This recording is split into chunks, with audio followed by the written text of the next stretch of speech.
Masih di Satu Meja The Forum, saya akan lanjutkan. Mas Bambang tadi memberikan perspektif yang berbeda soal yang apa disampaikan Gus Abduh, bahwa ini sebetulnya kedudukannya nggak usah diotak-atik lah. Ini kan justru untuk kepentingan polisi sendiri, kenapa langsung di bawah presiden supaya nggak ada rantai dan sebagainya. Anda melihat? Seperti yang menggarisbawahi yang disampaikan oleh Kapolri tadi ya, bahwa kalau Polri ini tidak di bawah presiden, ini akan melemahkan presiden, seperti itu. Problemnya gini, dalam kacamata politik, presiden ini kan sebagai kepala negara, juga kepala pemerintah, juga satu lagi sebagai rejim penguasa, seperti itu. Ini presiden yang mana ini? Pertanyaannya seperti itu.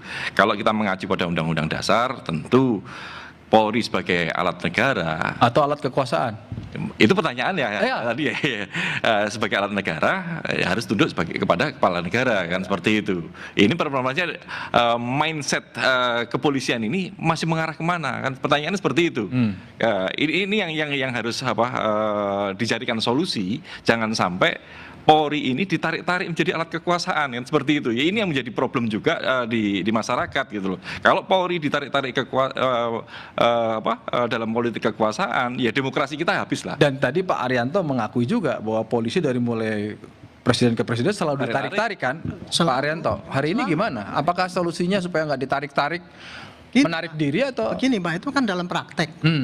Dalam praktek itu begitu. Tapi secara teorinya kan polisi kan nggak boleh, sudah ada larangan kan gitu kan. Tapi nah sekarang ya Pak, menurut saya jangan salahkan Pak polisinya yang bisa ditarik-tarik. Yang mengawasi itu mestinya DPR maksudnya? Ya siapapun negara ini yang mengawasi, kenapa kok bisa kayak gitu? Tertuduh. Itu. Pak Arianto bilang bahwa yang mengawasi bagaimana? Jangan-jangan yang mengawasi juga yang ikut narik-narik. Maksud saya bukan ini. Sudah ada, kita dilarang untuk itu. Ya. Kemudian ada pelanggaran di lapangan kan itu. Kan kalau itu mestinya kan dipanis kan, kesalahan gitu. Risikonya kan bisa ada tiga faktor gitu, dari yang memberikan perintah, dari yang memang menjalani fungsinya, which is itu polisi sendiri, atau mungkin dari yang maksud saya bukan gini Pak, saya bukan menyalahkan pengawasannya. Maksudnya adalah kalau ada pelanggaran seperti itu, harusnya ada mekanismenya Pak. Mekanisme bagaimana gitu, misalnya ditetapkan risikonya dia langsung copot dari ini misalnya gitu ya. Ketegasan aturan. Ketegasan aturannya harusnya ada. Ini yang gitu. Pak Arianto belum lihat. Yang harusnya ada gitu. Itulah yang saya bilang tadi ya. Bukan kerangkanya yang diubah-ubah, tapi hanya pengawasannya yang ditingkatkan. Mekanisme pengawasan itu. Bahkan kemarin Pak DPR yang menyarankan tambah itu undang-undang kepolisian besok itu bab pengawasan polisi Pak, eksternal dan internal.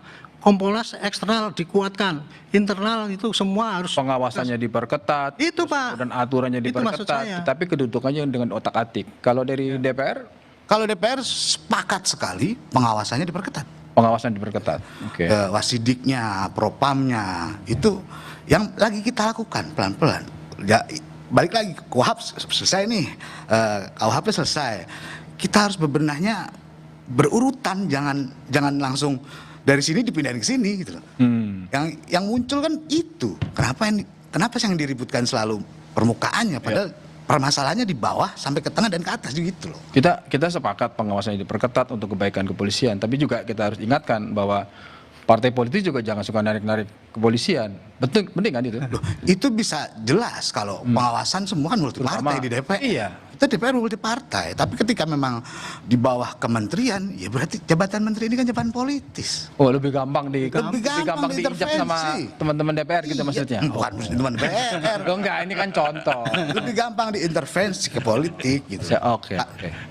Saya Bu Ambar, pelajaran apa yang bisa ditarik dari, karena gini, muncul wacana berada di bawah kementerian atau presiden itu bukan tanpa sebab. Pasti masyarakat, civil society, semua pihak juga melihat ada fenomena-fenomena yang terjadi di kepolisian. Sebagian besar diakuin oleh kepolisian bahwa perlu ada pembenahan. Tapi dari perspektif sejarah apa yang bisa dipelajari, dan Bu Ambar boleh mengatakan bahwa oke, ini kira-kira rumusan yang terbaik lah. Ya, baik. Ada good lesson ya dari sejarah, terutama yang tadi kita salah satu case adalah kepemimpinan zaman Pak Sukanto yang 14 tahun. Ini kan cukup worth it ya untuk jadi satu pembelajaran dan tetap aktual sih sampai sekarang. Bagaimana kepemimpinan itu menjaga polisi secara profesional dalam pengertian tetap on the track terhadap fungsi dan tugasnya, satu. Kemudian menjaga independensinya. dan itu bisa dilakukan oleh seorang Sukanto di tengah pergolakan politik yang luar biasa. Tapi Pak Kanto tetap bisa diterima oleh pimpinan pemerintahan dalam aliran apapun kan gitu ya. Yang kedua menurut saya adalah goodwill dari pemerintah. Jadi goodwill dari pemerintah. Ya, Presiden atau Perdana Menteri saat itu saya belajar dari sejarah Pak Kanto ini adalah Pak Kanto sendiri jalan dengan komitmennya kan juga masih timpang ya kalau tidak dikuatkan oleh kepala pemerintah yang waktu itu adalah Perdana Menteri dan juga pada saat presidensial adalah presiden, itu mendukung bagaimana kepolisian itu semakin menyempurnakan organisasinya untuk dapat melaksanakan tugas dan fungsinya. Karena pemerintah saat itu, siapapun saat itu yang memerintah, menyadari, aware pentingnya kepolisian itu menjaga stabilitas dan juga menjaga masyarakat kan.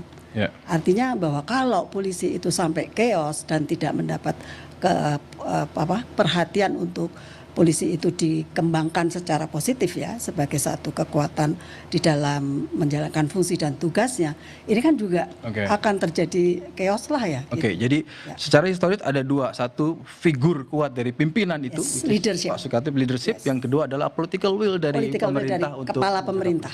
Kita ingin polisi terus bagus karena bagaimanapun kita butuhkan lembaga kepolisian yang kredibel. Terima kasih Mas Bambang, terima kasih Bu Ambar, terima kasih Gus Abduh, Pak Arianto, terima kasih atas diskusinya.